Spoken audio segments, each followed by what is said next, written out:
এলাকায় একজন হুজুর ছিলেন। এলাকার প্রায় সব বাসায় হুজুরের দাওয়াত খাওয়া শেষ।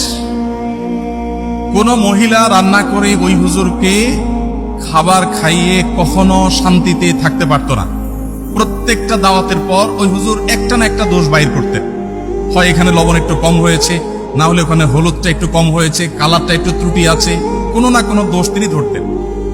সেই এলাকায় একজন শিক্ষিত পুত্রবধূ এলেন বাহির থেকে।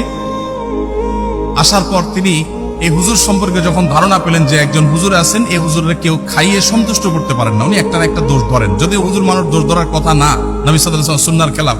যাই হোক, এটা কতটা বাস্তব ঘটনা তাও জানি না, বাকি গল্প হিসাবে শিক্ষণীয় সেই হিসাবে বলা।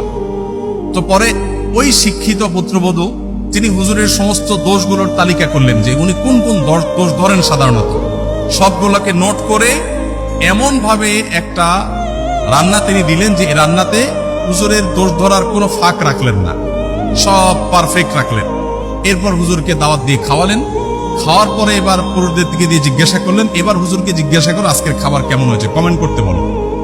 এখন বেচারা হুজুর দেখলেন যে আসলে কোনো কমেন্ট করার জায়গা নেই, তো এবার বললেন যে আসলে এত ভালো না, এত ভালো না।